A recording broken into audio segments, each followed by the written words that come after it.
Stephen Moore joins me now. Sorry about that, Steve. You're a good man. Mortgage rates, 7% and rising. It's hard to see a rebound in the housing market. What say you?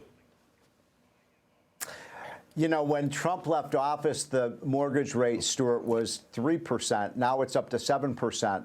And the problem is you've got people whose mortgage payments with those higher interest rates. So let me give you a concrete example. The average mortgage rate on a 30-year mortgage for a median price home was somewhere around $1,900 a month when Trump left office. You know what that number is today? $3,500 a month, because those higher interest rates mean a 30-year mortgage is much, much more expensive. That will hurt the real estate market. But I'm a believer that the big problem is what Ed mentioned at the end there, that it's really the commercial real estate sector that's in big trouble.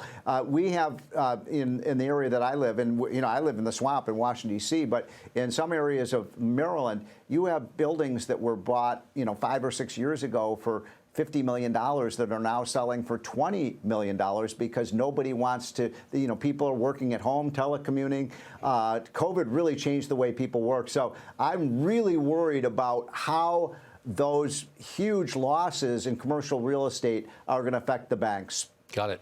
Now, you've got a new op-ed, and it reads, "One blue state turning back the clock in the worst possible way." I know you're talking about Michigan. They've got a primary tomorrow. Yeah. Biden won the state in 2020. Yeah. In what way is Michigan turning back the clock? So I guess the title on this is "What's the Matter with Michigan?" You know, Michigan is a state that, as you know, it's the home of Henry Ford. It's the home of the automobile industry, right, Stuart? It's Motown, baby. And yet, as you know, in the 70s and 80s, a lot of those plants, those auto plants, moved out of Michigan. And where did they go to? They went to Texas. They went to South Carolina. They went to Alabama. Now, what's the difference between Michigan and those states I just mentioned?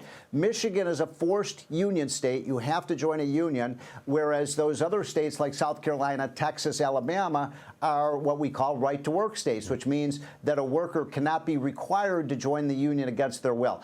Employers don't want to build factories and build new businesses in states that are forced union states. So what happened in Michigan, they actually turned into a right-to-work state 10 years ago. The Democrats took back control of the legislature and the governorship, and last week they got rid of the state right-to-work law. This is the first time, Stuart, in 60 years that a state has gone from right to work to non-right to work. It's going to hurt Michigan. They're going to lose jobs. They're going to lose businesses. Twice as many jobs are being created today, Stuart, in right-to-work states than in non-right-to-work states. Stephen Moore, thank you for pointing that out. It didn't get much publicity at all when it happened. Steve, you're all right. Well, that's why we have Fox Business News, right? That's why we've got you to report on these things. Oh, precisely. Stephen Moore, you, sir, are all right, and we'll see you again real soon.